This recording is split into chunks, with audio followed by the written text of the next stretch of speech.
Okay, good evening, everyone. Welcome to the regular council meeting for Tuesday, June 16th, 2026. It's currently 7 o'clock.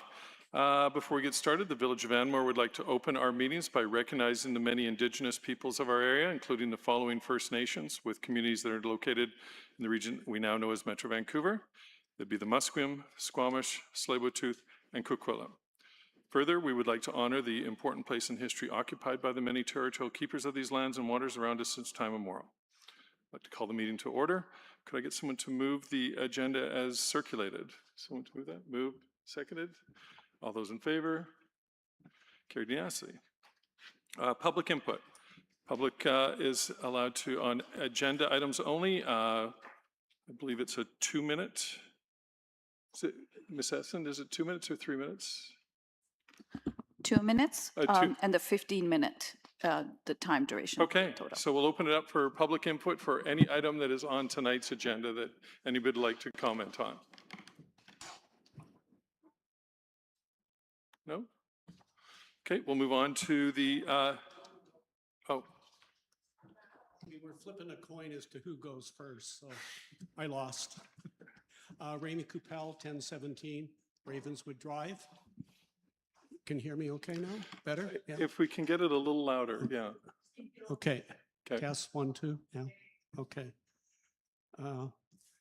Metro Vancouver's report highlights the importance of ongoing assessment of cumulative impacts and ensuring development remains compatible with the intent of Anmore's rural designation. This raises an important question for residents. What assurance can council provide that the village has a technical expertise, resources, and long-term capacity to properly evaluate, monitor, and manage not only the Pinnacle hillside development, but also future developments that may follow? If cumulative impacts are a key consideration, residents deserve confidence that independent expertise, rigorous oversight, and adequate staffing will be in place to identify emerging risks and ensure that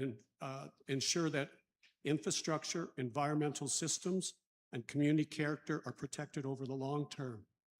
Personally, I believe Anmore may be getting in over its head with developments of this magnitude, and residents should carefully consider whether the village has the expertise, resources, and long-term capacity necessary to manage the associated environmental, infrastructure, and public safety risks. I hope council considers that when they vote tonight. Thank you. Thank you. Is there anybody else wanting to provide any comments of public input?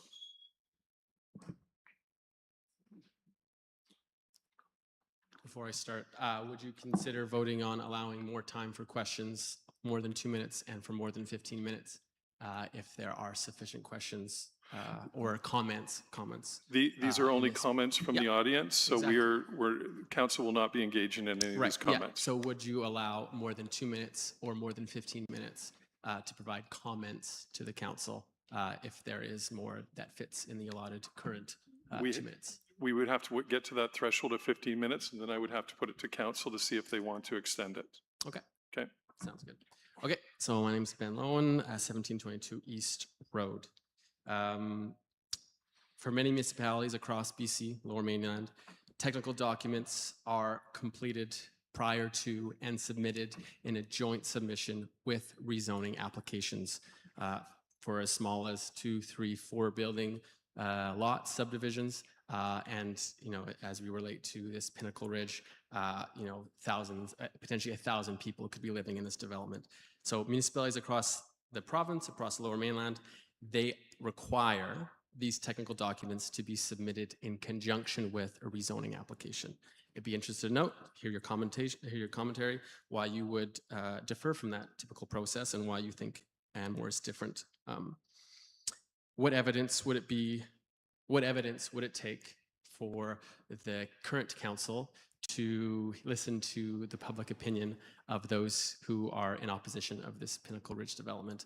We've had a third reading where it was unanimously against, and somehow we had 3 votes for, 2 votes against. So just would love if each of you could take a moment and explain your rationale of why you would vote against the general public in this decision. I hope you would each take time to answer that question. Council is being asked to make a permanent rezoning decision today while deliberately postponing many of these studies, technical studies that would normally help inform the decision of a rezoning application. These have to be done prior to a development, not already after the rezoning has been completed. Yeah, please take it as into account. There was no one in favor of it for third reading, and I would wager that no one is going to be in favor of this in the audience for the fourth reading. Thank you for your time. Thank you. Is there anybody else that would like to get up and make any comments regarding the tonight's agenda items? Stephen Robb, 1630 East Road. I've lived on the hill for the past 30 plus years. I just want to take a second or two to thank council for all the work you guys have done over the many, many years that this iteration has come to and from council. And also the staff for answering many questions. I've talked to you and emailed you on many different occasions with questions and concerns because I'm right beside the development and I'm in favor of the development moving forward. And I want to thank you guys for all the work you guys do. Any other public comments? We still have some time. See none, then we'll move on to the delegate. We have the Dr. Hal Weinberg Scholarship Presentation. Council presents a scholarship award to the 2026 recipients.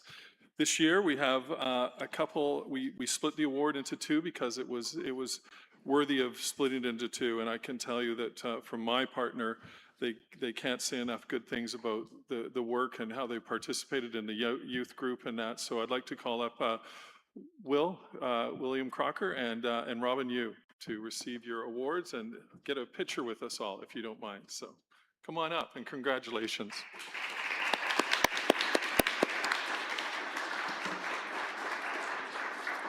Go around this way.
And I just wanted to follow up with,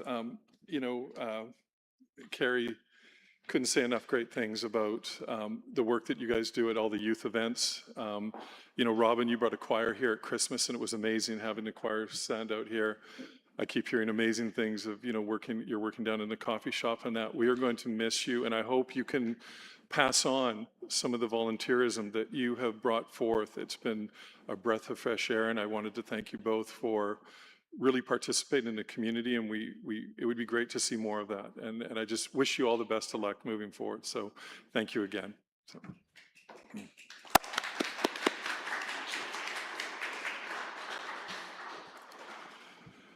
Okay, we'll move on to the minutes of the regular council meeting held on May 19th. Could I get someone to move adoption of those minutes as circulated? Moved. Second. Any discussion? No, see none. All those in favor? Opposed? Carried unanimously. Is there any business arising from those minutes? No? Okay. We have a consent agenda. Would anybody like to pull any item from the consent agenda? Okay. 7A, I just have a question. 7A and 7C. Okay. Could I get someone to move the remaining two items in the consent agenda? Moved, seconded. All those in favor? Carried unanimously. I'll move on to, we'll do them in alphabetical order. So we'll go 7A, Statement of Financial Information. Councillor Weberink, would you like to move the recommendation? Moved, and somebody to seconded? Okay, the floor is yours. Okay, just one question, and maybe there's no answer for it, but I want to ask anyway. Where do we hope to be or expect to be financially at the end of this year after we get our Public Works project complete, hopefully, and Spirit Park? Just a rough estimate of where we would be with cash and reserves through the chair to Lena. Thank you, Councillor Webrink. For the end of the year, the two projects that we have brought forward on the amendment bylaw are being covered under multiple grants and then some additional capital that we're using to complete. So at the end of the year, we're actually going to be in about the same position because we actually have some additional funds coming in throughout the year. So I do believe we'll still be in a fairly good capital reserve at the end of the year. We'll just have completed all the grants that we have that we must complete by the end of the year. Okay, thank you. Good answer. Any other questions regarding 7A? Okay, I'll call the question, or it's been moved to say, I'll call the question on 7A. All those in favor? Carried unanimously. Okay, we have 7C, letter dated June 2nd from Metro Vancouver regarding the Sassmont Fire Service. Councillor Richardson, can I get you to move the letter, put it on the table? Or I guess it's just receipt, is it not? It's to receive. Yeah. Okay, move receive? Move to receive. Move second. Okay, Councillor Richardson. Yeah, I always have the same concerns with this. If you read Metro Vancouver's bylaw 1443/2026, in the citation, it specifically says that the Metro Vancouver is empowered and authorized to undertake and carry out this to happen. Without, it doesn't say with input or consultation from the village or from the fire department. And that always worries me that we've handed it over without any controls. And I keep hearing we'll have controls, but this actual wording doesn't give us that. And then the other concern I have, this is a $19.5 million loan. If we were doing it on our own, even if it was half of it, we'd need public input. So does this affect our borrowing capacity in the future? Like, it's this weird thing to me where a third party borrows for us and it doesn't count against us. And I worry about that going into the future, that, you know, we will lose our borrowing ability, or we won't lose it and we can overborrow without any sort of control of it. So those are my two concerns, and I still have those concerns, and I haven't got answers for them. Ms. Martin. Thank you, Councillor, for the question. In terms of our borrowing capacity, our village's borrowing capacity is not affected by the Metro Vancouver's borrowing capacity, and our borrowing capacity is based on the revenues that come in. So we're still quite low. We're about 15% of our borrowing capacity at this time. And so this loan will go on Metros where they have a much larger capacity to borrow. For your other questions, we won't know until the loan is taken out how much will be coming back as payments in future years. I think that was your future question. So until we know what the buildings cost, we won't really have a full idea. The estimate is up to, but not necessarily the full loan capacity. And I can follow up with that. We did meet, the two mayors met with our MP, Ms. MP Royer, and there is a 40% grant, which would be up to about $80 million or $8 million that we could put towards this. So we're in the process right now of making that application into the federal government, and it certainly checked a lot of the box for infrastructure, and especially emergency infrastructure as well. So, but yeah, the debt does not go against Anmore per se. It's a Metro Vancouver debt, and because the entity is run and operated by Metro Vancouver. Any other? Okay, I'll call the question. All those in carried unanimously. Thank you. Okay, we'll now move on to 9A, the annual report presentation. Recommendation that the draft annual as it be approved. Ms. Elrick. Thank you. So as required each year, staff is bringing forward the annual report for council's endorsement. The annual report outlines as well as the financial statements, outlines a progress report and work plan for the 2026 year. I would like to point out two small corrections. The first one would be on page 6 of the annual report, which is page 71 of your agenda package. And the council picture, we put a new picture in and neglected to change the caption. So we'll just be looking to update switching Councillor Weverink and Councillor Trowbridge on that page. And then on page 17 of the annual report, which is page 82 of your agenda, on the bullet, we provide efficient services, which is the lower left-hand corner. The second to last bullet got carried over. It should read promote and support emergency preparedness. So with that, I would like to acknowledge all of the staff here at Anmore who works hard to execute this work throughout the year and to compile this annual report. Each department contributes, but in particular, Carla Shannon, our communications coordinator, does all the graphic design and pulls all this report together with the help from the rest of the staff. So I'd be happy to answer any questions, but the recommendation this evening would be that the draft 2025 annual report as attached to the agenda be approved as amended by reordering Councillor Trowbridge and Councillor Weverink under the photo on page 6 and updating under the goal we provide efficient services, bullet 6 on page 17 to promote and support emergency preparedness. Good. Could I get someone to move that? Moved and seconded. I'll open it for any discussion. No? See none? I'll call the question. All those in favor? Opposed? Carried unanimously. Thank you, Ms. Elrick. We'll now move on to 9B, Pinnacle Ridge rezoning application, bylaw number 699-2024. Final reading, Mr. Joseph.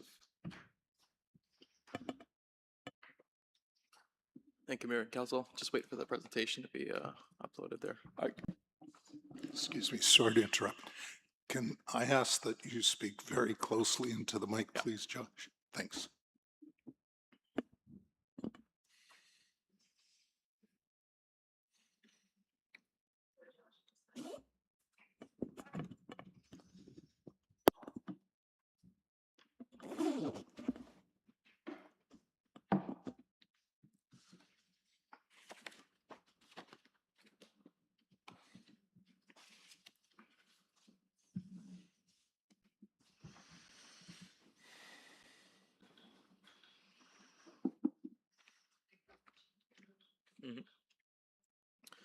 Okay, thank you, Mayor and Council. Let's test this out here.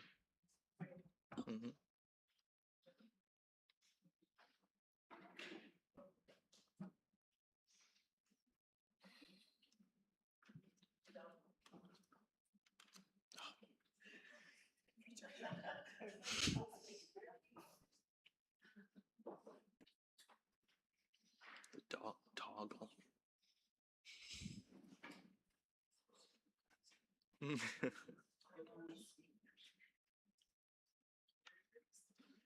Ready? Perfect. Okay. All right. The purpose of this report is to present the zoning amendment bylaw number 699-2024 for consideration of final adoption and to present the finalized master development agreement. I just want to make sure, can everybody hear clearly in the back of the room? Is it good? Okay, perfect. Sorry. I'll start again. Sorry, The purpose of this report is to present zoning amendment bylaw number 699-2024 for the consideration of final adoption and to present the finalized master development agreement that has now been secured as a condition of rezoning. This report focuses primarily on the master development agreement, including refinements made following third reading and the commitments that have been secured prior to adoption. Council first considered the Pinnacle Ridge proposal in June of 2024.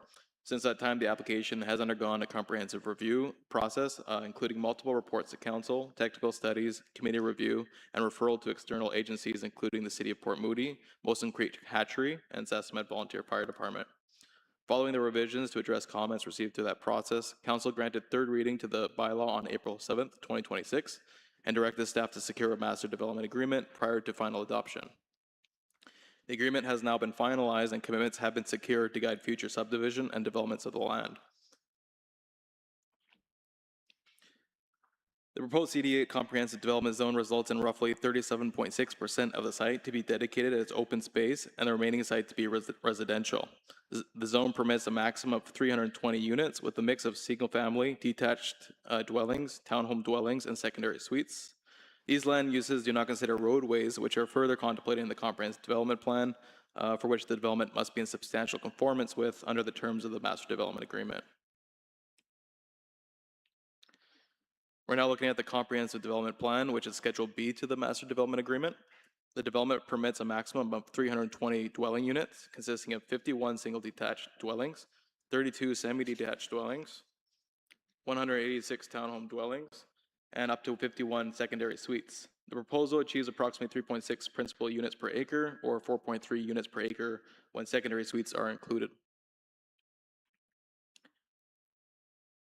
When accounting for roadways, approximately 24.3 acres, representing roughly 32.5% of the site area, will be dedicated as parkland and open space, as well as an extensive trail network with over 2 kilometers of trails. Central to the site, there will be a 1.5 acres active neighborhood park that will be dedicated as an in-kind amenity. The Master Development Agreement is a key tool to ensure the lands are developed in accordance with the Comprehensive Development Plan. The Master Development Agreement is registered as a Section 219 restrictive covenant and establishes the framework that will govern the subdivision and the development of the lands. This means that no subdivision or development may proceed except in accordance with the terms of the agreement. The agreement secures, amongst other things, development phasing, infrastructure delivery, assessment and plan requirements, housing density caps and distribution, architectural design and landscaping guidelines, and the provision of community amenities. Since third reading, staff have continued to work with the applicant and legal counsel to refine the agreement. Several amendments have been added to the agreement, including updated definitions, additional legal provisions, clarification of implementation requirements, and the provision of provisions supporting the coordinated subdivision by multiple landowners within each phase. Additional language has also been added to provide greater clarity regarding the timing and delivery of infrastructure, amenities, and open space dedication. The agreement now also allows for the village to consider future expansion of the proposed reservoir to serve lands beyond Pinnacle Ridge following the submission of relevant studies, and should council wish to consider such opportunities in the future.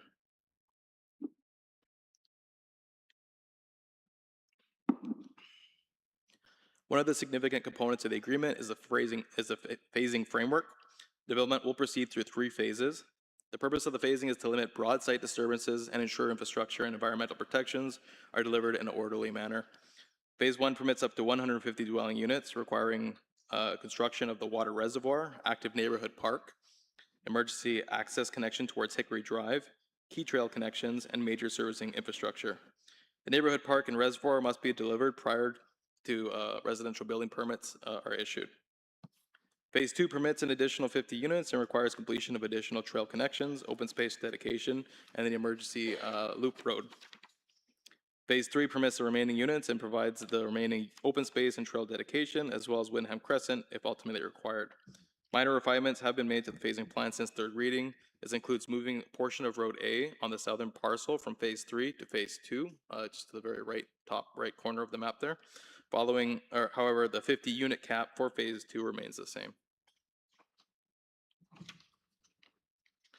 For phase to be considered complete, the provision of all infrastructure and amenities contemplated in each phase is required, and each phase must be in accordance with all plans included in the agreement, which include those attached to the schedules. A comprehensive list of studies must also be provided during phase 1, where the assessment area consists of the entirety of the Pinnacle Ridge lands. The agreement establishes a development cap of 320 units. While limited flexibility is permitted within later phases, any changes must remain in substantial compliance with the approved development plan and may not increase overall density, townhome density, and density contemplated in phase 1. To support housing diversity, the agreement requires secondary suites in at least 10% of the single-family homes, adaptable housing in at least 5% of all units. These requirements cannot be deferred to the final phase, but may be provided entirely in phase 1 or proportionately delivered in each phase. Additionally, the MDA contains environmental protection requirements that exceed current village bylaw requirements. These include the requirements for real-time water quality monitoring to be included in the construction environmental management plans. Tree retention requirements where each residential lot will be required to retain at least 50% of the existing trees following subdivision approval. And no additional tree removal may occur until a building permit and tree cutting permit have been issued in accordance with the approved tree and natural vegetation management plan and village tree management bylaw. The MDA requires all development to comply with the architectural and design guidelines contained in Schedule G of the agreement. Since third reading, these guidelines have been refined to provide greater detail, including with regard to building and site design, building materials, siting, landscaping, and drainage considerations to help ensure future development reflects the Anmore semi-rural character. The agreement also requires third-party review of architectural landscape plans and are submitted to the village prior to building permit issuance and final occupancy permits. The MDA also secures applicants' community amenity contributions. This includes a cash contribution of $2,041,000, approximately $709,000 in in-kind amenities. The combined total is approximately $2.75 million and represents approximately 50% of the estimated land value uplift associated with the rezoning. The cash contribution is to be paid within 30 days of bylaw adoption as per the agreement. Should Council adopt the bylaw this evening, the rezoning process will be complete. The master development agreement will be has been finalized and will be registered immediately following rezoning, supported by a letter of undertaking by the applicant's legal counsel. Future development will proceed through subdivision applications and associated technical review in accordance with the phasing framework and requirements established within the agreement. The recommendation on the table tonight is that the Anmore zoning amendment bylaw number 699/2024 be adopted. Thank you. Good.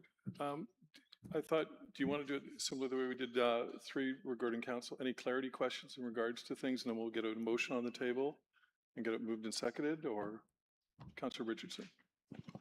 One clarification, when you say covenant registered, it specifically will be registered on title, at land titles on all 4 properties. Yeah, through the chair, that's correct. Okay, thank you. Do we have any clarification questions, or no? Okay, does somebody want to get a motion on the table? Somebody move that, move second. I'll now open up for discussion. Councillor Weberink, and then I'll go with Councillor Richardson, and then. Okay, so maybe for all of us, what's changed since third reading? Just if you want to just quickly summarize the salient points of what's advanced since third reading. So through the chair, nothing in the zoning bylaw, of course, changed. That's the same as third reading. What's changed in the agreement is it's been bolstered legally through our legal counsel, of course, additional provisions regarding how to implement the subdivision. When you have 3 landowners, it becomes a little bit complicated. So what has been considered is to ensure that sort of the ball's in our court to ensure that we can apply sort of what our requirements to the full lands in each phase so that they're coordinated sufficiently for village acceptance. Additionally, we have definitions that were included. That's just to help for transparency, and a little bit of a change in the phasing, as you saw before. That's just the slight change to phase 3 to phase 2 for the end of Road A. Okay, thank you. I was glad to see that, there have been questions about the geotechnical studies and the drainage studies and all that. And I've always understood that happens at the subdivision. So when you start laying out the subdivision, that's when you start doing those studies. And that's normally the way it's done, not just in Anmore, but pretty much everywhere? Yeah, through the chair, it depends again on the organization. Some do concurrent subdivisions with rezoning, and that would permit sort of a review of all the detailed while it lasts. However, as typical with Anmore, we've done rezoning, and then the details come in sort of the subdivision phase. Okay, so if there's a red flag during any of those evaluations, then it stops, or the problem gets fixed or gets redesigned. Yeah, correct. Whatever needs to be done. Detailed assessments get third-party reviews as chosen by the village. Okay. And of course, any considerations that need to be addressed have to be addressed with those reports and subsequent changes to potentially whatever the design or any other of the works contemplated. So those must be addressed, and of course, the total unit permitted could be impacted, not more, of course, going to the less. Right, yeah. so a lot still has to happen before they start framing townhouses Of and course, houses. yeah, so ensuring public safety and public interest, that's sort of the primary pillar for the subdivision control bylaw. Okay, thank you. Phase 3, Wyndham Crescent access. In what instances, what cases would Wyndham not go through? Is that if Charlotte were to go through in the future?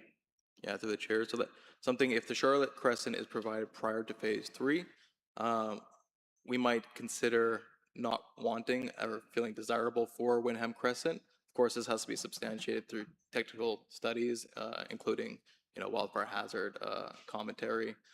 So it may not be in the village's interest to assume additional infrastructure that's beyond what's required for connections. Yeah. Okay. And then I guess the CAC and the uplift, it seems a little low to me, like when you're taking raw land like that and subdividing it into townhouses and houses. Was there a study done? Like usually there's an independent study done. Who did that study? And can you maybe speak to that in a little bit more detail? Yeah, so we hired Coriolis as our third-party assessor, and they've assessed the financial impact assessment as well as sort of the performer for the uplift. And the uplift was determined to be reasonable. There's a difference between subdividing or rezoning for lots and rezoning for townhomes, and so that's a factor into why it's not as much as on a lot per basis. But I can't speak too detailed into that matter, as I'm not. Okay, so they're looking at an RS1 subdivision going to this and what they feel the value of the lift of and it's just on the land. This one looks specifically for the units contemplated in the zone, as well as the land. Okay. Yeah. Okay, so that was evaluated by a professional. Yes, yeah. Okay. So one of the main reasons I've been in support of this is a hillside development that's actually going to pay for itself. It sounds like it's going to be a little bit positive. I've always had concerns about that we've developed on the hillsides, and I don't think they're paying for themselves. So I'm glad to see that. Yeah, and I think on page 166, it shows the due diligence that's going to have to happen and it's going to be done. Page 167. I was glad to see this list of things that have to be done before anything gets done. So I'm very happy about that. Okay, thank you. Councillor Richardson. Yeah, so I don't think I've changed my mind since third reading. I greatly appreciate the reservoir, like for the people that are concerned about water, especially for firefighting. I think the reservoir is must have for Anmore in some capacity. So I think that's wonderful that we will get that. I'm okay with the number of units. If you did RS1 or some other form of CD, you'll still end up around the same number. My struggle has always been the floor area ratio of 0.6, and the reason I say that is because it's double of any other CD that we have in Anmore, and that's on 70% of the land. So just for information's sakes, I did have further discussions with the developer if there was a way we could reduce that far that would be satisfactory to them and to me. For example, removing some of the below grade exemptions, because that adds a bunch of things. So in their financials, they have like some 700,000 feet squared. If you have basement exemptions, you're probably going to get it to another 350,000 to 400,000 square feet, which is a lot. But we did not come to any agreement. But I want to say I appreciate their efforts in at least trying to accommodate that. So there's my thoughts. Thank you. Good. Councillor Trowbridge. Yeah, so I'm comforted to see that the MDAs have gone through and that there's a detailed requirement to meet all of the factors. And just for everyone's edification, because many people I think are of the incorrect assumption that after fourth reading, it's suddenly a green light for everything to happen. The developers, three developers in this case, will still be obligated to meet all conditions that staff has agreed to with the developers, or if they are unable or unwilling to meet those, we can still deny the rezoning. I'm correct in that, I believe. Yeah, to the chair, there's a specific clause in the MDA that grants that the village can reject based on the terms of the MDA. Additionally, the phased approach 1, 2, 3, it seems to be, and I'm not sure I can recall the exact wording, but the developers have to complete a phase before being approved to move to the next, right? To the chair, that's correct, yeah. So a substantial completion, that means the provision of all infrastructure and amenities contemplated. So it's not the provision of units, it's just the servicing and the infrastructure that's required, as well as all amenities contemplated within each phase. So the things that are important to us have to be completed, not necessarily every nut and bolt on every unit. Yeah, units are, market demand as well, and it's hard to put a timeline on that, but yeah, exactly. So, and all the assessments need to be completed, all the plans and all the environmental protections have to be in place. Okay. I'd also, Josh, like to just give a shout out to you for this development is going to be an LPA of 1.1 with an allowable of 1.8. You've kept it below that. The UPAs are 3.6. I think they go to 4.3 with if every single person after the fact developed the allowable 51 extra units, which is also below our allowable average for the village. And the fact that we held down the communal septics to 4 unit per septic, so roughly 300 homes, 130 septics, that's an average of 2.3 homes per, which is below the RS1 average that we currently have in the village. So I just don't see a lot of downside. So thank you for staying on top of that for the village. Councillor Crowe. Thank you. I think I'm going to echo a little bit of what everyone said is thank you to staff and to the proponent for answering questions along the way. And I think it's very important for the people who are frustrated with the situation we're in this evening to really understand and hear what we've been saying, that the MDA lays out very clearly the steps that have to be met for the entire project to come to fruition. And if they're not, there are opportunities along the way to stop. So I feel like staff has done a very good job of making that clear to people, but it still seems to come up at every meeting. But I commend you also on the work you've put in on this, and I'm looking forward to seeing how things develop. Thank you. I've got some technical questions regarding an MDA. So I just wanted to clarify, Josh, and I know you haven't been with the village an extensive period of time, but the village has never used MDAs before. Is that correct? In my 18 years, I can never recall ever being used. From my knowledge, that could be correct. I'm not too sure. But there has been always conditions of rezoning, which essentially you could kind of think of this as a master plan condition of rezoning where everything is just put into one place. Yeah. As there is multiple, lots and they have to be coordinated to some degree. So it could be separate section 219s and it could be a list. It could be 10s or 20s as previous, but this is just one. I've got a few questions regarding MDAs. First thing that I have is that there's an error in the report. If you go to page 159,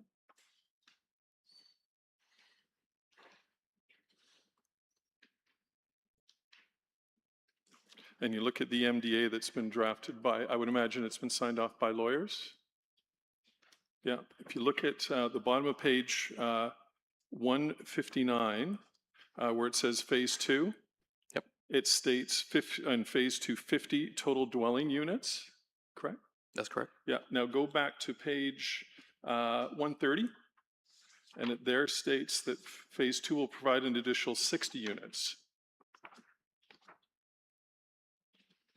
To the chair. That's a mistake in the report, not in the plan.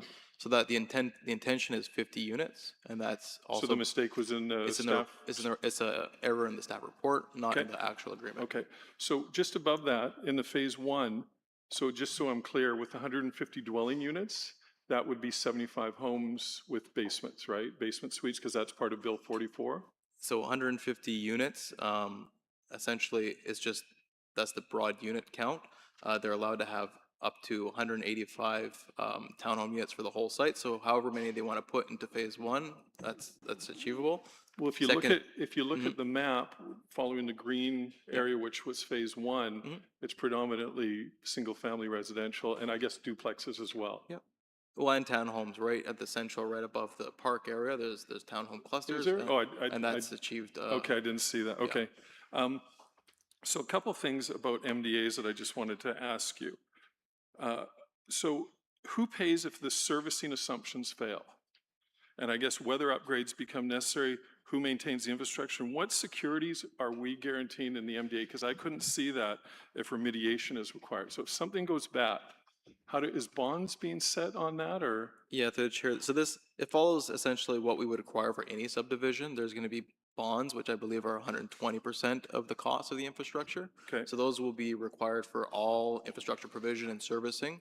And any upgrades, let's say down slope or anything that's required is foreign to the developer. So the village, is it like normally like 1.5 times, 2 times or whatever for the bonding? Because we're talking like if there was some sort of, look, I was on council when phase 1 failed. And that was a big hit to the village. So if there's something significant, will we have sufficient funds? I couldn't see what that total amount was in the MDA. Yeah, so it's as per the subdivision control bylaw. So that will be forthcoming still? It's currently in the subdivision control bylaw for all subdivisions. We require bonds, and that percentage I'm unsure of right now, but I believe it's in the ballpark of 120%. 1.5 or? Yeah, well, not 120. Okay, another question I went through the MDA quite clearly just to figure out some things. So the development provides 24.3 acres of dedicated parkland and open spaces, and I think you described that. But the problem that I have is that the dedication of the open space is only contemplated in phases 2 and 3. So what happens, what mechanism guarantees that these lands will become public open space if later phases are delayed or never completed? So the analysis comes back and says they're not able to be done. What happens to that? How do we assure that space right away? Yeah, to the chair. So essentially, the way the MDA works is it's a no build, no subdivision sort of a restrictive covenant, which means if you don't provide those amenities or the future phases, it just remains forested and you cannot disturb it. So, but I guess my question is, Josh, is if they do phase 1, and then for whatever technical reasons or the market or whatever, we don't have that parkland. That's still never, why is it not deeded over to the village right away? Why is it being held up between phases 2 and 3?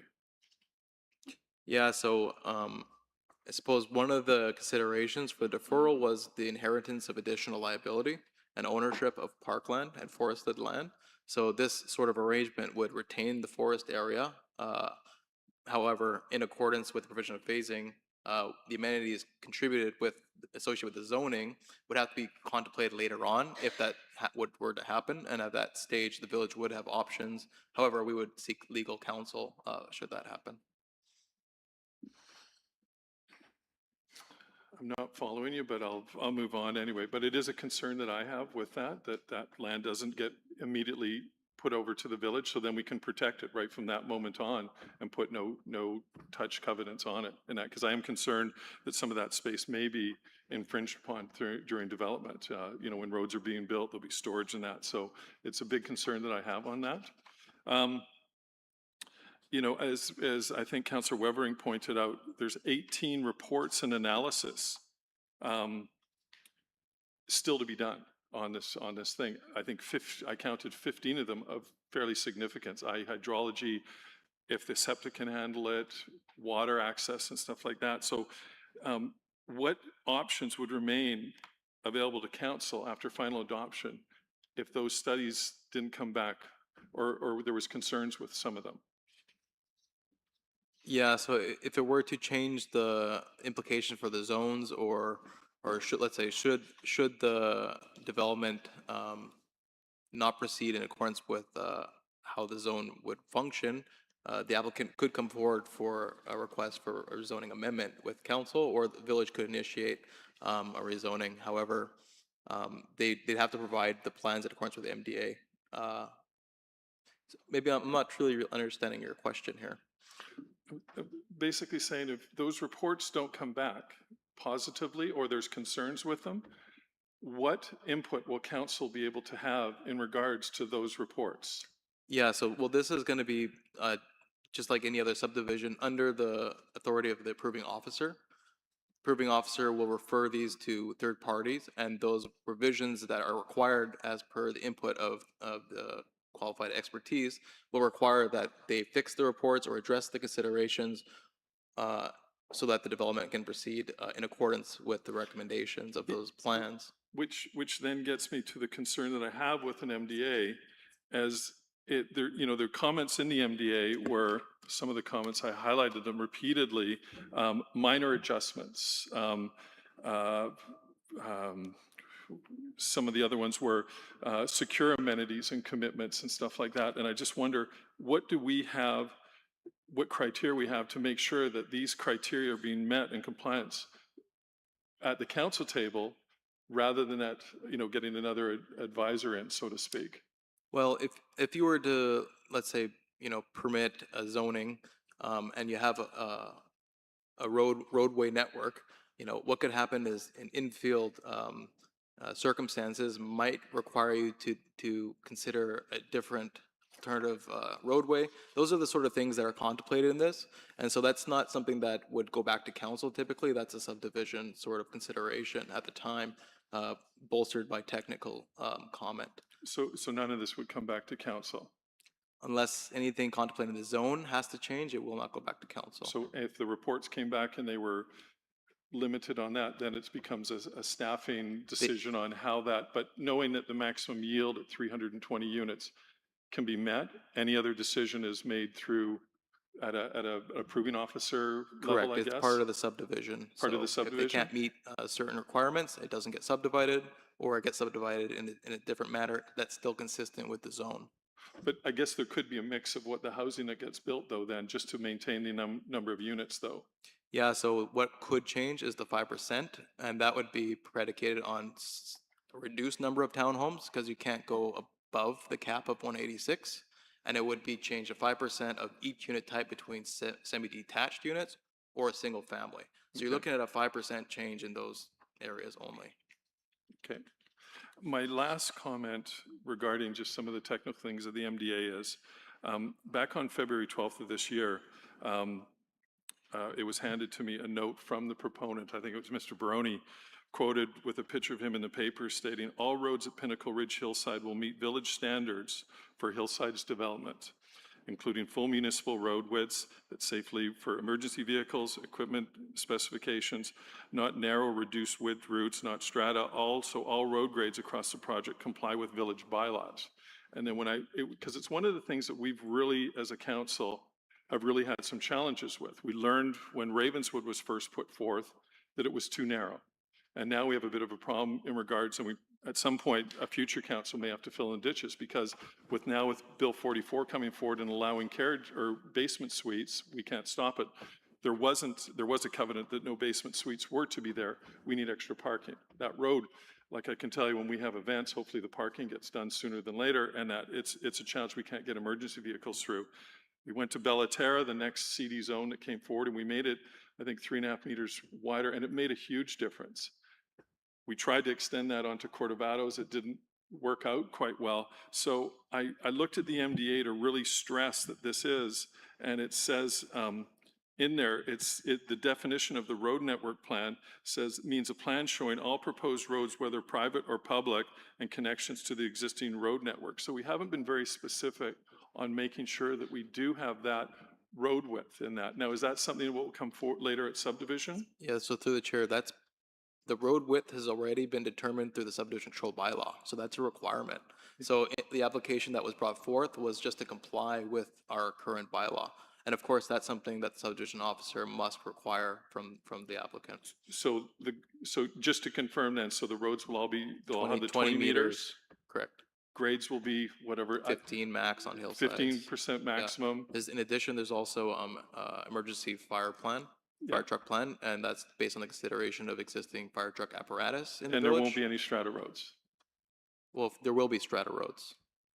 Oh, there will? Yeah, and it's in accordance with the comprehensive development plan. Because the comment from February, it didn't say there was going to be strata roads, so I was just Yeah, curious. there's provisions that say the road infrastructure, and they include strata roads. So the strata roads will be the same size of our municipal roads? Not 20 meters. They won't be 20 meters? No, because they're not public road infrastructure. Okay. Okay, I just have some final comments, and then I'll call a vote. Council's been asked to permanently rezone 75 acres and approximately 320 units before the village has reviewed the various studies to determine whether the site can safely support that development. I have concerns. The MDA give broad discretion to staff throughout the agreement terms as substantial compliance, minor adjustments, satisfaction of the village appear repeatedly. The parkland, the definition for phase 2 and 3, as I previously mentioned, I think it should be put over to the village right now. And, you know, I relate to an infill zoning, which I personally have just in the process of going through. Before my property could be rezoned, and I'm stressing that from single family to an infill rezoning, I had to guarantee water, septic, drainage, grades were under 20%, and immediately comply with $150,000 before the rezoning was actually applied. So I will not be supporting this at all. I think that it's, again, as I reiterated, this is urban density on rural infrastructure. So, but with that, I'll call the question. All those in favor? Opposed? Motion carries. Okay, move on to basements. Proposed zoning amendment, clarification of basement exemptions. Mr. Joseph. Thank you, Mayor and Council. So the purpose of this report is to seek council direction on the proposed amendments to the zoning bylaw related to clarification of basement floor area exemption and building height calculations. At the May 5th regular council meeting, council considered earlier proposed amendments to section 5.25 of the zoning bylaw, but deferred the item and requested staff return with visual modeling to better demonstrate the potential massing and visual impacts under the current regulations. In response, staff and the village consultant have prepared illustrative diagrams and cross-sections showing how the current provisions may apply on slope sites, particularly upslope lots when building massing is more visible from the street. In certain conditions, the current basement exemption provisions can result in unintended massing outcomes that extend beyond what the exemption was originally intended to achieve. The intent of section 5.25 is to exempt portions of the building that are substantially below grade and do not contribute to visible building massing. However, because the exemption is based on the average finished grade calculated around the full perimeter, building perimeter, the resulting grade can be influenced by site design and grading. On slope lots, this can allow multiple lower stories to be treated as exempt basement area, even where portions are significantly exposed above finished grade. So on downslope lots, this effect is less visible from the street. However, on upslope lots, the same conditions can result in larger apparent massing facing the roadway, particularly where more than one basement level is partially exposed. The illustrative figures in the report show that this can result in building appearing up to 5 stories or more in certain configurations, even though portions of these stories may be exempt from floor area calculations. To address this, staff are recommending amendments to section 5.25 to limit visual impacts that may result in additional apparent massing beyond FAR maximums for the zone. Specifically, staff recommend clarifying that only one partially exposed basement story per building may be qualified for the basement floor area exemption. And staff are also recommending that introducing a clear vertical limit for basement story exemption to ensure that exempt space remains substantially below grade and do not contribute to the perceived building massing. So this approach is consistent with other jurisdictions such as West Vancouver, which applies similar limits on basement exemption eligibility and basement height. In addition, staff have identified a technical inconsistency in the bylaw related to building height calculations. Section 5.52 correctly states that building height should be based on the lower of the average natural grade or average finished grade to prevent grading from artificially increasing building height. However, section 5.6.1 currently states that height is measured from the average natural grade only, which is inconsistent with section 5.52 and creates potential confusion in interpretation. To address this, staff recommend amending section 5.6.1 to state that the building height is measured from the average grade, aligning the two sections and reflecting standard practice. Overall, these amendments are intended to clarify the intent, improve consistency in interpretation, and ensure building form remains aligned with Anmore's semi-rural character. So staff are seeking council direction on the proposed clarifications. If council supports the recommendation, staff will bring forward a formal zoning bylaw amendment for council's consideration at a future meeting. So the recommendation is that staff be directed to initiate an amendment to the Anmore zoning bylaw number 568, 2017, related to section 5.25 basement exemption and section 5.6 building height and structure height, as outlined in the June 12, 2026 staff report prepared by the Manager of Development Services. Thank you. Happy to answer questions. Good. Any, personally, I would move option number 2, that the no amendments to the zoning foot ceilings and basements, as well as I think that what the zoning that's currently in place works well about the average grade. And I also don't have a problem on a level lot, people digging down further to even put like a golf simulator or some of these other things in, or I'm going to say a car storage or whatever. Like, I don't have a problem with people going down. So I would certainly move option number 2, that no amendments to the zoning bylaw be undertaken at this time. Do I have a seconder? Seconded. Okay. Okay. I'll open up for discussion. Councillor Richardson. Okay, so I think I understand what's trying to happen, but in reading this, I kept flipping around because I didn't quite understand which things are exempt and which things are not, especially to do with the total height of 11 meters for a building. Like the mayor, if somebody wants to go down and I don't see it, I don't care. You want to go down 3 stories and I don't see any of them, float your boat, right? The problem I have, which I think is what you're trying to address, is if you end up with a thing which is, you know, a 2-story structure that looks like 5 stories because it goes up the hillside. And I've tried to ask this question before and I don't have the answer. There is currently a structure on Pinnacle, which when I stand at the bottom of it, I think it's 5 or 6 stories. And if you stand at the top, it's 1 story.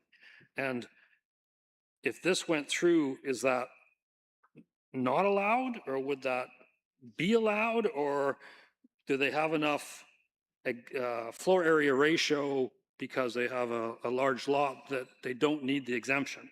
So can you do the 5 stories just on your normal 0.25 floor area ratio?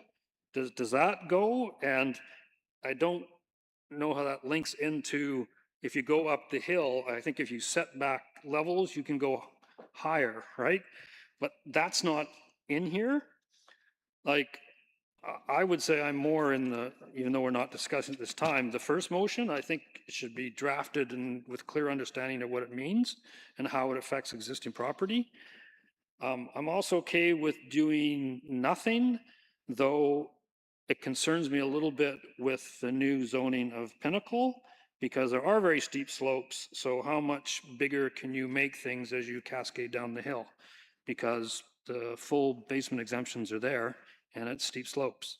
So I would say no to, that no amendments be done. And I would prefer that we go to option 1, but with some better clarity and understanding. We have option 2 on the floor right now. Yeah, I know. So did you, Councillor Weber? I'm kind of in favor of just leaving things the way it is. I mean, I think there's always going to be a few lots in Anmore that, you know, are going to be like what you said, Councillor Richardson, but I don't think it's anywhere close to a majority. You know, we're a high-end high-end community with high-end homes, and some of them are just gonna be interesting on interesting lots. And I think we're starting to micromanage, so I'm in favor with our mayor's resolution. I'll just pass on. I just want to get some clarity, Mr. Joseph. If we're using the house that's currently being built up, that's being tiered on Pinnacle Ridge, that was done before, so that has an overall height of 11 meters. So where's that calculated from? I'm just curious. Yeah, so the height maximum is calculated from the lower of the average natural grade or finished grade. So, which means if you have a natural grade and you dig down, it'll go through what the lower elevation is for average finished grade, most likely. If the finished grade is, you know, above, let's say, the natural slope, then it'll go from there. So when you have a 30% grade, though, how do you determine the natural slope or the natural grade? Well, we receive surveys prior to building permit issuance, and the surveyor would determine what the average natural grade was prior to the finished building envelope. And so that you can make those different calls because they understand where the building elevation, every segment of the building wall has an elevation attached to it for the requirements for building permit purposes. So we can make those determined to understand what's the natural building, average building grade, natural grade, or finished grade. So just with the height, we could limit, or through interpretation, we could limit that it's not 5 floors. It could just be 3 floors in regards to Yeah, what we and that's just like a determine. rough, you know, it's on average, it's approximately 3 stories. Councillor Trowbridge. Thank you. Yeah, so I moved this so it could get on the table and be discussed. I'm not in favor of option 2, but that's what's being discussed. So just as a point of order or question or whatever, if option 2 fails, can we put option 1 back on? Okay, thank you. Or we can amend 2. Anyway. Okay, no further comments? Okay, I'll call the question on option number 2, the do nothing plan. All those in favor? Opposed? Option fails. So do we have a new option somebody wants to put forward? Option 1? Do I have someone to second it? Second? Okay, open up for discussion. So what are you suggesting to amend option 1? You, Councillor Richardson. I'm not suggesting to amend anything on option 1. The option is to have staff go back and propose an amendment to the zoning. I'm just saying it's got to be pretty darn clear because I'm not so clear what this actually says. And when it comes back, then we can debate it wholeheartedly and, you know, muck the floors with the various people we don't like, et cetera, et cetera. But we have that option. And I think it's a worthwhile discussion to have. Yeah, I think somewhere in the middle, I agree. I would support that then. Okay. Okay, any further conversation? Okay, I'll call the question. All those in favor? Opposed? Motion carries. Okay, move on to Mayor's report. Just got a couple things. Water sprinkling is in effect right now. Looks like we're in for a bit of a good weather period here. Concerns in wildfires. I know there was a big fire today up in Kelowna, so please, everybody be careful. And then Canada Day festivities are all planned down at Rocky Point Park this year. We haven't done anything in Anmore for several years right now because Port Moody does such a great job. So come on out, everybody, for Canada Day down in Rocky Point Park in Port Moody. Move on to the Chief Administrative Officer's report.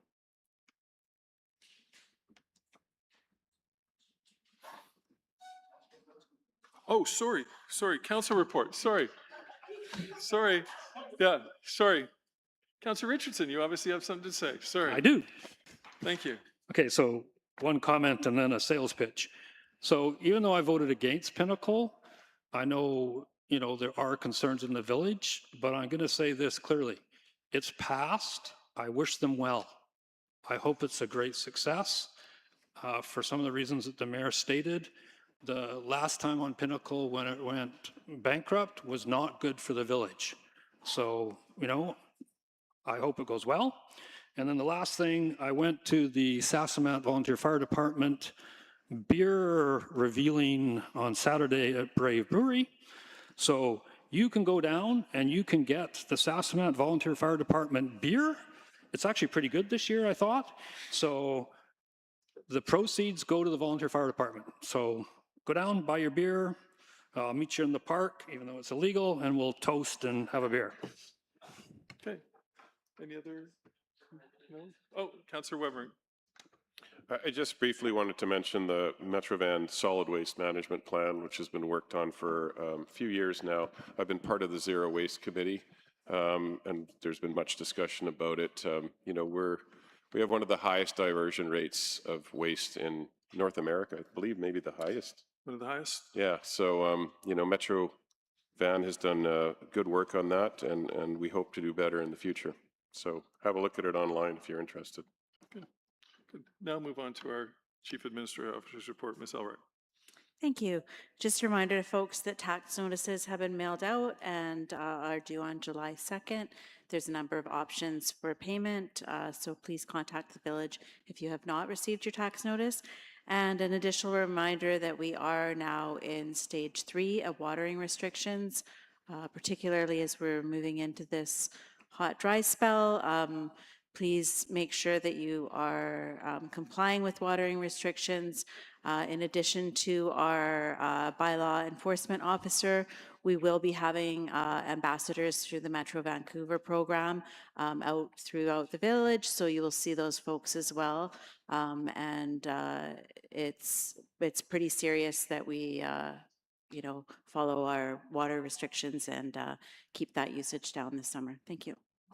Yeah, just to follow up on that, just so people realize, we normally go through about 1.2 billion liters of water a day in Metro Vancouver.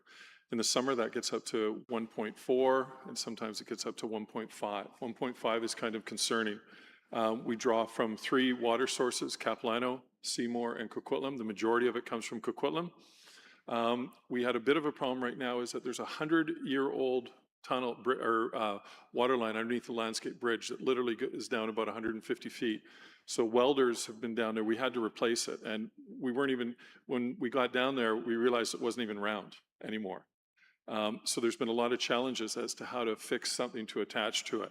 And the welders, and they go down there, they can only go down for about 20 minutes because it's so the depth of how deep it is. So that was supposed to be done by May, and we're running now, and it should be finished by the end of July. That offers redundancy for water throughout the Lower Mainland. So we also have a 6-meter water line that we just installed that runs underneath the Second Narrows Bridge. And that's going to be buried underground. The current one that's there is laid on top of the surface, and that has to be removed because all of the petrochemical tankers that are leaving can only fill up to about 80% because of the draft isn't strong enough. So that's why they need to get that pipe out of there, and we need to revert there. So this is all about redundancy in our water system. We don't want to have what happened in Calgary, where they were literally no water in the city of Calgary for a month. So Metro Vancouver does a pretty good job of making sure that we have redundancy through that. The other thing that we're working on as well is working with the Coquitlam Nation about taking the intake at the Coquitlam Lake, which is so vast. It's literally, I think it's about 50 meters off of the edge, and they want to put that in the middle of the lake and drill a hole underneath it, which would increase their capacity about 3 or 4 times and also provide better water with less turbidity as well. So we're working with the nation to be able to facilitate that. So water is something that we take very seriously, and a lot of infrastructure and a lot of money is being put into making sure that we never run out. So we're going through this little bit of a hurdle right now just to get through it, and hopefully we'll get some rain in the coming weeks to not only with the fire department, but also to replenish the reservoirs as well. So that's it. So we have some correspondence items. National Dental Care Day. We have a couple letters from the Saanich and Central Saanich. I'll now open up to public input and question period. 2-minute time limit applies to speakers, and it has to be regarding any item pertaining to village business. If anybody would like to get up and say something. Okay. You could just state your name and address. Hello, everybody. I'm Harriet Chang, and I live at 147 Fern Drive. So I just wanted to comment on this handout. I've got 2 things. One was the handout, Understanding Anmore's Finances. Somebody put a lot of work into this. I don't know which one of you or all of you did it, but I just wanted to thank you. I don't understand tax things all that well, and this explained it quite well. I was curious about page 3, just curious about how my property tax, it said that the average would have been a certain amount and then ours was more, but then I didn't take into consideration the homeowner's grant, so my bad. I just wanted to thank you for doing this, so thank you. I think staff was what put it together, Harry, and they did an amazing job. We could have wordsmithed it to death. We wanted it to be very simple so that people, and I received probably 4 or 5 emails from people from Belcarra who I guess somehow got a hold of it or whatever, and they were like, please, could we do that to get a better understanding? So I really appreciate you coming up and thank you for, that's the purpose of it, is that we wanted people to be able to understand it. I really appreciate it. You can see all my little blue notes on it. I didn't understand it right away, but I spent some time going through it and I get it. So Good. thank you. Good. I see the timer there and I have a second thing. So do I need to sit down and come back again for my, it's a 2 minute, can I, it's something completely unrelated. Okay, go ahead, Okay, please. all right. So I have just been thinking about the land over opposite here where there had been a forest, and I know that there's plans about planting trees or doing something there, and that excites me. My background, I was a geography major. I did some forestry classes. I was a tree planter. I traveled all over BC planting trees. So of course this got me interested. Of course I get up there walking around with my shovel, wondering how deep the mulch is. And I went down a foot and I did not see mineral soil. And then I went down another 6 inches. I went down 18 inches and I still didn't see mineral soil.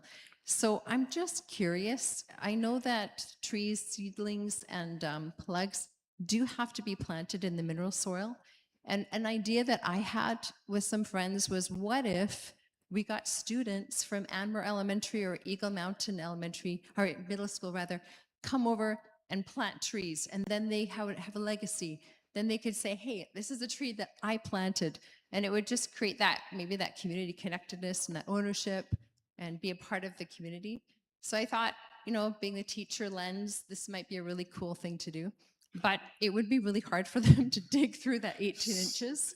Yeah, Just wondering if there's a plan for or what your plan is. So the plan, we talked about it, I think it was at the last meeting pretty extensively, the landscaping as well as what the overall plan is. There's going to be a lot of grading going on there, so a lot of dirt is going to be moved around as well as here as well. So I think there's going to be a lot of opportunities that we do that. We wanted to get some trees of some substance so that it would change that look fairly quickly, and plant them in the fall as well, which is a great time to plant. So it's something that we'll certainly take into consideration. I think next week I have I'm doing a tree planting down at the school that we're doing all that with the graduating classes we do around the tennis court. So I'll be down there, but it's certainly something to keep in mind. I know that Torque as well is wanting to be a little bit involved regarding a pump track for the kids as well. So is there a place that they're thinking about putting all the wood chips? Like, would they put it in a pile or no that's plans yet? beyond my pay Okay. grade, but I know that a lot of grading is going to be going on there and a lot of machinery will be here. So,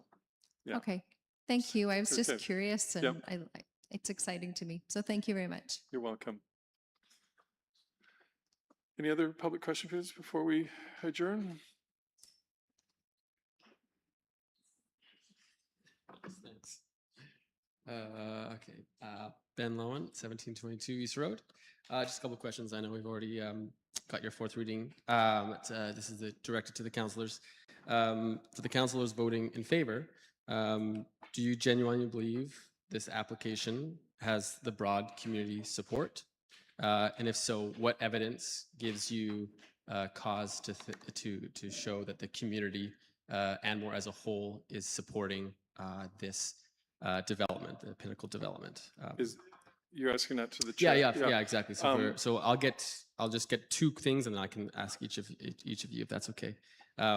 Again, so many residents feel that those of us who came for the open house or that special meeting to talk before the 3rd reading, that we got to voice our opinions, and that was really great. But felt that maybe this outcome was predetermined. What would you say to residents who feel that their voices and the voices of what we feel maybe is the general consumption or the general consensus how would you feel? What would you tell them if their voices, thoughts, concerns were what appears to be maybe unheard? Yeah, what would those? Yeah, What would you say to that? I'll just respond as the chair. We all receive correspondence individually. I've made my decision on my own. I can't speak for anybody else, and that's Yeah, it would how just the be interesting to hear democratic what thing- councillors with rooms full of people, expressing concerns, expressing please delay, please postpone, please don't approve this. It would be interesting. Thanks for sighing very deeply. Appreciate that. It would just be interesting to hear how you could justify that. Please, there's only one person speaking. Yeah, I think he was trying to okay. express his concerns. Yeah. So he's just so yeah, just enjoying to hear what each councillor will say to that. It's up to. Oh, okay, I've spoken many times about why I'm in favor of this. You can even go back to the all candidates meeting from 12 years ago when I talked about clustered housing and addressed the financial issues on the hillside and the way we develop on the hillside. Also the lack of housing options in Anmore. We're a very big community with a lot of land. We're very wasteful with our land considering how close we are to Vancouver. There's 2,600 people in this village. I didn't see 2,600 people in this room. We're elected to make decisions for those people that don't get involved. And as my experience as a counselor, when people are against something, that's when they show up. When they're for something, they don't show up. So I've had conversations with people that are in favor of it. I've also had conversations with many people that have left the village because there are no housing options. Our kids, friends, I've lost friends because they wanted a downsizing option. It's not just public input. It becomes a bigger thing. I think Anmore South was a good example. There was a huge public outcry. We couldn't ignore that. So we need. There was not a huge public outcry about this at all. Okay. In my opinion, the opposition was actually less than I expected. And I know these developers are going to do a good job, and I know the due diligence by our staff is going to be done. I have no concerns about any of that. So that's my answer. Okay, thanks. So your opinion is if we would have had the signatures of. Sorry, I can't hear you. You have to speak into the mic, if please. If we would have had more of a public outcry, that would have potentially swayed your mind. It might have moved my compass. Yeah, but there's a lot of other issues. Okay. The public has the luxury of just looking at it from their individual perspective. For sure. We have to think long-term sustainability. We have to think about financial sustainability and what kind of options for housing people actually need here. Right. There's a lot of CDs recently that we've approved that, some of them still haven't sold. They're even too big. They're too expensive. So why do we keep developing like that? We had an opportunity to save a ton of green space that we didn't want built on because of the topography. I mean, compared to Pinnacle Phase 1, I think this is 100 times better, and I fully support it. I'm going to just suggest that, do you want to? Okay. And then if we can, there's other people in line, and I don't want to get into a big, if you want to, yeah. I'll try and keep it brief. Similar to Councillor Wevering, first of all, this has been contemplated for years and years and years. Number one, it's not a drain on the village. That's critically important to me. Providing alternative housing is also very important to me. It doesn't affect the character of the village because of its physical placement. And there are, I think you can look them up on the website. There are camera angles showing that you won't even be able to see it from the rest of the village. Also, I've never heard any fact-based arguments against. I've heard a lot of emotion. I've heard a lot of opinions, but nothing fact-based. And I put much more weight on expert research that's been backed up by qualified individuals than pure emotional opinion, which I respect. But my duty to the village is to deal with facts and experts versus just opinion. Secondly, it's a very small group of individuals that come forward, the same people all the time, you in fact, that say the same thing roughly and claim to be speaking for the majority. And I have heard positive feedback, not in meetings like this because most people are intimidated to come to a microphone, but I've heard far more positive than negative. So that definitely influences me. But again, even the positive is opinion-based. So I go back to the fact-based stuff. So at the end of the day, I think it's good for the village for all the reasons I mentioned. And if you'd like to chat about it offline, not here, Those are great. happy Great to do answers. it. Great answers. Good, thank you. Yeah. Sure, yeah. Yeah, I echo what my fellow counselors said, and I too stand by the decision that I made. And I trust our staff, I trust the experts. I made some notes on the third reading, which you're referring to. And I have a couple of comments I'd like to point out to you. Is there were 10 people that spoke. The majority, their comments were based on incorrect information. I think it's been made clear to you at this table. I know some of my fellow counselors have spoken with you and explained what the actual facts are, and you choose not to listen to them, and that is your decision. But I also found it very striking. After we called third reading, the majority of you got up and left. And we were moving into what is probably the most important and a very good news story about the village of Anmore, and that's our budget. You're not interested in that. You're not interested in the good story. Why did you leave? Again, I I'm didn't happy leave, to sit down with you, but after I've said enough about the repeated questions. Interesting. Okay. Thank you for your thoughts. Appreciate that. Thanks.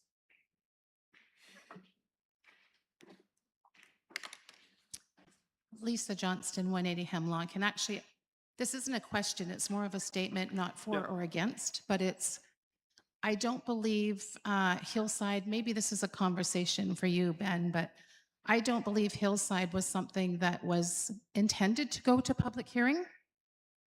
So that's why the public wasn't consulted. It was landowners doing what they're allowed to do with their land. I don't know, similar to Court of Auto, maybe that's something that needs to be clarified from people up here so that some of this can be put to bed. You're passionate, we're all passionate. I was passionate during Anmore South. I didn't see you being passionate during Anmore South. Maybe you didn't live here then, but that was much more substantial than this is. So whatever decision is made, I'm supporting you, whatever it is, and I'm happy to put this to bed. And let's get rid of some of this animosity in our community. Thank you. Thanks. Any other public comments before we adjourn? Seeing none, motion to adjourn. Move second, all those in favor? Carried unanimously. Thank you, everybody, for coming out.